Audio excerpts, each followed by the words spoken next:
Senior citizen हमारी society का बहुत इंपॉर्टेंट पार्ट है। तो आज की वीडियो में हम डिस्कस करने वाले हैं सीनियर सिटीजन को अगर कोई इनकम होती है तो उस केस में उनको कितना इनकम टैक्स पे करना पड़ेगा। तो वीडियो में हम पूरा का पूरा इन डेप्थ डिस्कशन करेंगे। तो चलिए स्टार्ट करते हैं वीडियो को। Hello everyone, welcome back to our YouTube channel Knowledge Warehouse. This is Charu Agrawal, by profession chartered accountant. अगर आपको मेरी वीडियोस बेनिफिशियल लग रही है, प्लस अगर आप चाहते हैं कि आपको इनकम टैक्स की, जीएसटी की, जनरल अवेयरनेस, सोशल डेवलपमेंट की अपडेशन मिलती रहे, तो सब्सक्राइब करिए मेरा चैनल नॉलेज वेयर हाउस।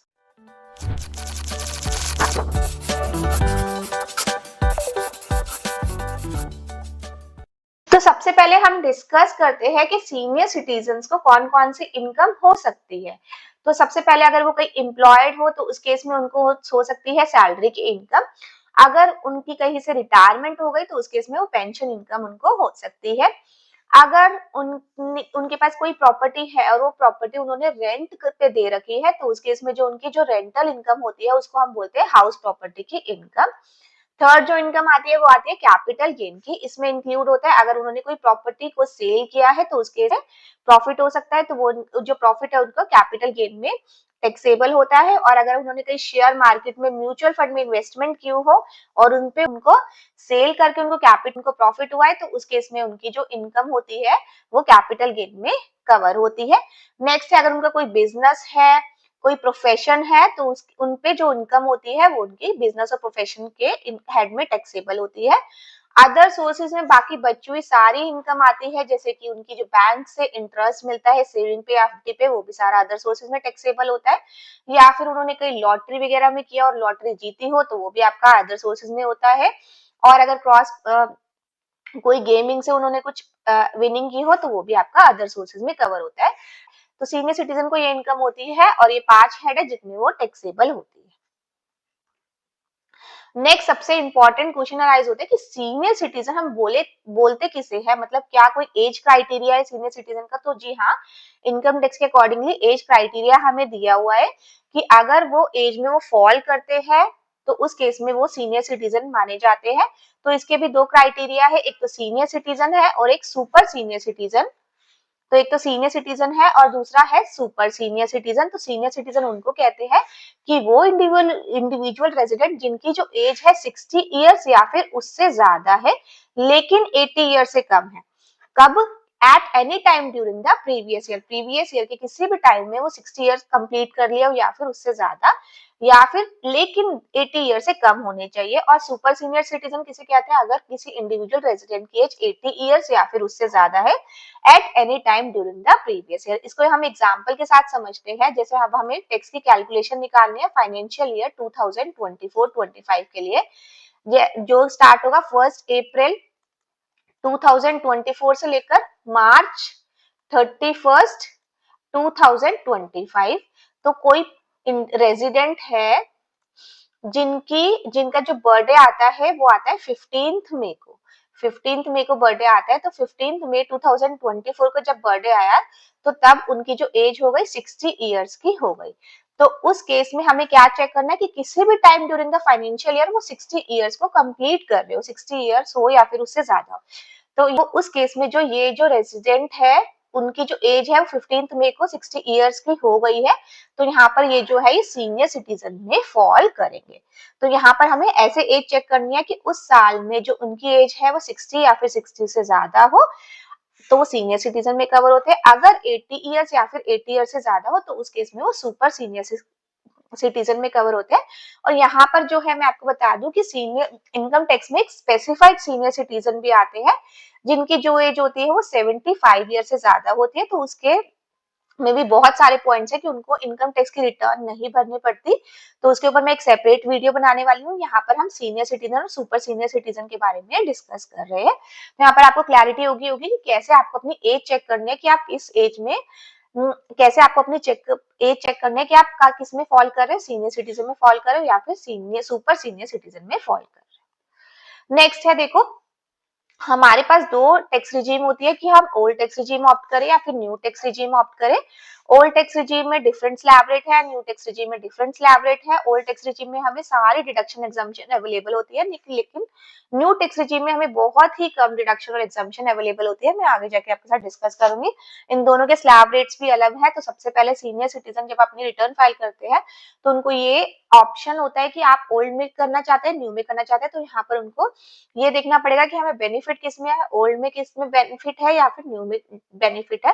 तो दोनों टैक्स रिजीम में एक टैक्स रिजीम जो है वो ऑप्ट करनी पड़ेगी। डिस्कस करते हैं न्यू टैक्स रिजीम के अकॉर्डिंगली स्लैब रेट क्या है सीनियर सिटीजन का for financial year 2024-25 that means assessment year 2025-26 जो कि स्टार्ट कब से होता है 1 अप्रैल 24 से लेकर 31 मार्च 25। तो अगर जो उनकी इनकम है 0 से लेकर 3 लाख है तो उस केस में उनको कोई भी टैक्स नहीं पे करना पड़ेगा। 3 लाख से लेकर 7 लाख तक है तो उस केस में उनको 5% टैक्स पे करना पड़ेगा। 7 लाख से लेकर 10 लाख के बीच में तो उस केस में 10% टैक्स पे करना पड़ेगा। 10 लाख से 12 लाख के बीच में है तो उन केस में उनको 15% टैक्स पे करना पड़ेगा। और देन 12 लाख से 15 लाख के बीच में 20% टैक्स और एंड अबव 15 लाख 30% टैक्स। तो ये जो स्लैब रेट के अकॉर्डिंगली उनको उनका जो टैक्स निकल के आता है और उनको इस अकॉर्डिंगली टैक्स पे करना पड़ता है। तो यहाँ पर जो है स्टैंडर्ड डिडक्शन दी जाती है सैलरीड और पेंशनर एम्प्लॉयज को 75,000 तक की। जैसे कि सपोज इन केस उनको जो है 5 लाख रुपीस की जो उनकी सैलरी की इनकम है तो उस केस में 75,000 उनको स्टैंडर्ड डिडक्शन दी जाती है जिससे उनकी जो सैलरी की इनकम या पेंशन की इनकम है 4,25,000 पे ही टैक्स लगेगा। क्लियर। तो यहाँ पर स्टैंडर्ड डिडक्शन दी जाती है। और जो है एक आप ये भी सुना होगा कि आप एक रिबेट भी दी जाती है अंडर सेक्शन 87A में अगर आपकी जो टोटल इनकम है वो 7 लाख को एक्सीड नहीं करती। क्लियर। तो देखो अगर अप टू 7 लाख है ना आपकी जो इनकम है अप टू 7 लाख है तो उस केस में आपको स्लैब रेट देखने की जरूरत ही नहीं है और आपकी जो टैक्स है वो 0 निकल के आता है।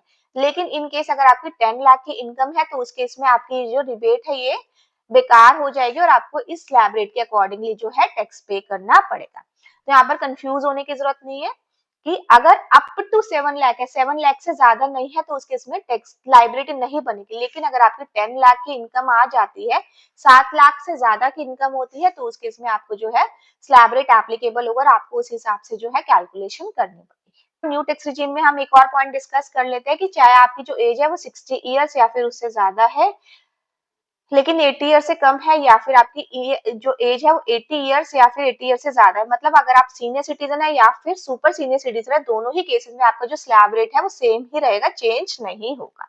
अब हम बात करते हैं ओल्ड टैक्स रिजीम के हिसाब से। ओल्ड टैक्स रिजीम में दोनों के स्लैब रेट अलग है चाहे वो सीनियर सिटीजन हो या फिर सुपर सीनियर सिटीजन हो।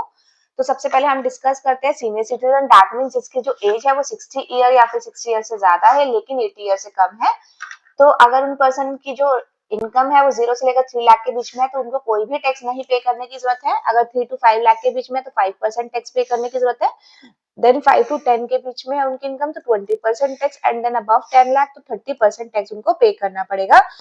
और यहाँ पर जैसे मैंने आपको न्यू टैक्स रिजीम में बताया था कि स्टैंडर्ड डिडक्शन मिलती है सैलरीड और पेंशनर एम्प्लॉयज को 75,000 की। तो यहाँ पर ओल्ड टैक्स रिजीम में 50,000 की मिलेगी। लेट्स एन एग्जांपल अगर आपकी जो इनकम है सैलरी की इनकम है या फिर पेंशन की इनकम 6 लाख है तो उसमें आपको फ्लैट डिडक्शन मिल जाएगी 50,000 तक की और आप पे जो टैक्सेबल इनकम का अमाउंट आएगा वो आएगा 5,50,000।